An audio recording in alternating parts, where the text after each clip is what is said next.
We are going to be taking notes as we go, so it's not that we're doing other work. We're just taking notes on your interview to give you feedback later. Not checking email. All right. Well, thanks for the resume and cover letter. Yeah, it's good. I want to start off by asking you what you were doing before Year Up, how you heard about the program, and why you decided to join. Yes. Before Year Up, I was a full-time employee at House of Air, an indoor trampoline facility located here in San Francisco. I was an inside sales rep for them on a two-man team, pretty small office.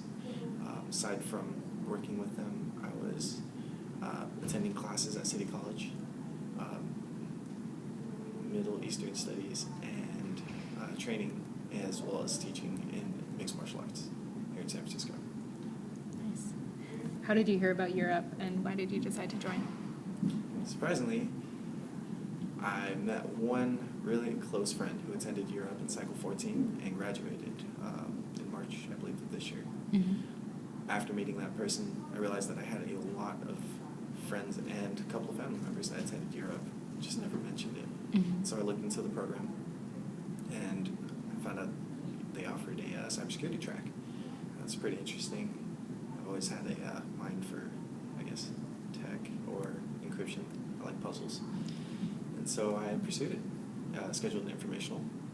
The first informational actually didn't align up well with my schedule, so I was looking for housing, or a different apartment at the time. Mm-hmm. But I made it by the next cycle, which would be now, cycle 16. Great. Thank you. Why do you want to work in tech? Well, aside from San Francisco being the tech capital of, I guess, the U.S. in some arguments, I actually have a personal experience with cybersecurity in general. I'm not quite sure if you've had your identity stolen, but I did at 19. And at 19, I asked myself, what did I really offer? Why did I have my credit card stolen and my credit card, raised to its max? And so that genuinely stuck with me. Mm-hmm. And then looking into how someone's credit card or personal information gets stolen in ways of social engineering or malware attacks and such really opened my eyes, because you have a lot out there on your digital market. Mm-hmm. You have way more information in these accounts such as Facebook, Twitter, Instagram even than you realize. And so I guess learning how to protect myself better really got into my interest. There's a lot that goes into just making accounts and protecting them. Mm-hmm. That's caught my attention. What has been your biggest challenge or growth area during learning and development, and what steps have you already taken to overcome that, and how do you plan to set yourself up for success at internship? Yes. I'd say my biggest growth area has definitely been patience. Overall, I'm a pretty active person. During learning and development, working with groups is always fun. And having like a web development project that you're assigned in the beginning of your mod, but due 3 weeks later, kind of grips towards my attention. And so it's not necessarily that I rush through the projects, it's that I prefer to get them done often before I'm given instruction by like Carlin or Rory. And with that sometimes comes flaws in the quality of my work. Mm-hmm. But I figure if I can get them done quickly, then I still have time to fix them. Mm-hmm. And such. That's something that I've gotten feedback on from Mm-hmm. colleagues. Great.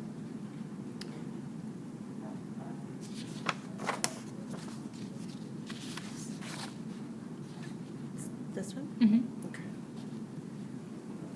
So you reviewed an internship description. Yes. Which one did you choose? Cybersecurity help desk. Great. What makes you a strong candidate for that technical internship? I have a background in sensitive security information. I worked in for Covenant Aviation, which is the TSA contracted company at the airport. Along with that role, we're given lots of information that is, I guess, concealed by disclosure agreements and stuff, because it's for national security ways. So I'm comfortable with working under guidelines that involve lots of sensitive security information, relative to cybersecurity, where you're Mhm. protecting personal information or corporations' information as well. In that environment, it's fast-paced. Some would consider it high stress. I don't really look at stress in that way or perspective, though. And in cybersecurity, you have a lot on the line. You're, again, protecting others rather than just yourself. And so having an experience or a background in that makes me feel more than comfortable. Great. What will you do during your first week of internship to set yourself up for success? My first week of internship would involve taking lots of notes on the daily routines of my job function, my duty, becoming completely aware of what resources I have, what my day-to-day duties would include, and how to contact my manager and ensure that I'm meeting all of my requirements each day. Hopefully during that 1 week, I'll identify other departments or teams and figure out how to plan my schedule in a way that leaves me with some extra time to go around and meet and network with other people, find interests around the company.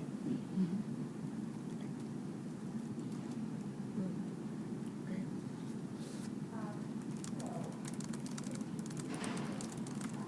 What is one hard skill that you learned during L&D that will positively impact your internship?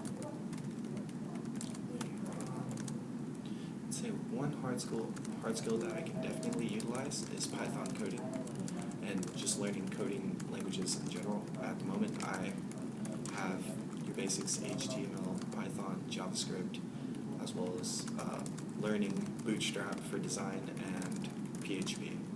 Super small PHP. It's hard, very hard. What is your career goal immediately after graduation and 3 to 5 years after graduation? So graduation from Europe. Immediately after graduation, obtain a position as a junior entry-level system admin for cybersecurity. Develop as much experience as I can in that position and move into either cryptography or penetration testing, which is also under cybersecurity. Eventually, 5 years from now, I want to be in a position where I can definitely grow my company and try to lessen the gap of being expendable. I want to have enough skills to where I'm needed rather than just a position to be filled. Great. How do you think that you make yourself needed or invaluable? How do you do that? What are strategies to do that? I think overall, it's your mindset. With me, I have a lot of experience in competition, both in my professional and personal life. And so it's not necessarily a competition between me and my colleagues, but a mindset. In that, doing more work than what is required, not necessarily trying to outdo my team or colleagues, but definitely making the job load easier for anybody that I'm working with. Staying ahead of the game in senses that cybersecurity evolves every day. And so keeping up with just media is a challenge. You have to find out what the newest threat is, how it's being assessed, and see if you can work on that wherever you are so that you can prevent it from your company. So having my competitive nature definitely assists with that. Everything's pretty much a challenge, and I try to keep it in a great or a good way, not anything harmful towards the job environment. But if I can find a challenge in it, I can have fun, and I can try to bring the best of my ability to it. Great. Have you ever had an experience where you failed the first time and then succeeded later? And if so, can you tell me about it? Definitely. I've had plenty of those experiences. Let's see. In my professional life, experience that I have failed at would be in my current position as an inside sales associate. Each month, I'm required to produce 15% of our monthly revenue, along with another partner who produces the same. As well as that revenue, we're kind of in charge of producing the overall, or assisting in getting the overall monthly revenue for the company. and during my first month of employment in this position, I failed that percentage by 3%. I came in at 12% for the overall month.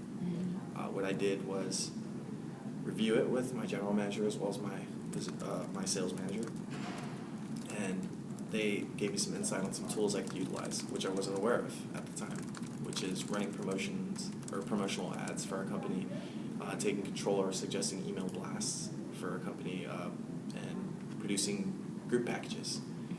We can do those for limited times, and as long as my name is on it and I'm doing the work, that could add towards my end of the month sales goals and such. Okay. I have a scenario for you.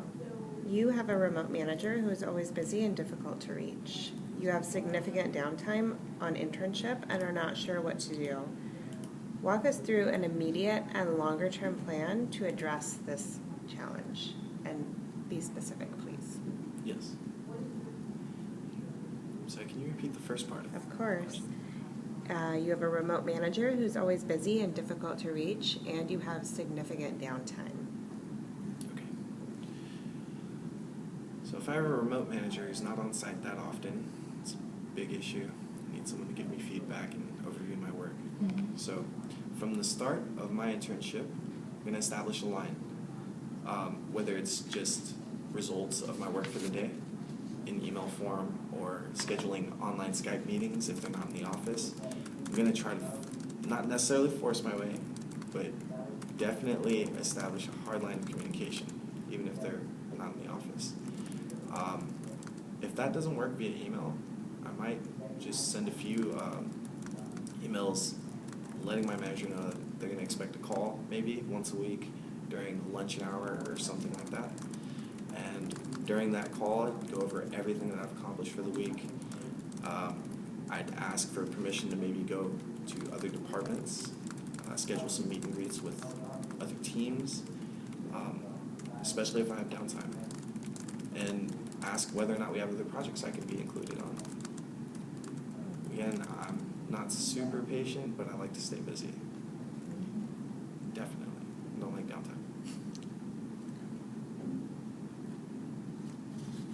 Tell me about a time when you, sort of thinking about your liking to work at a quick pace, tell me about a time when you had to complete a large amount of work in a short amount of time. Large amount of work in a short amount of time. Yep.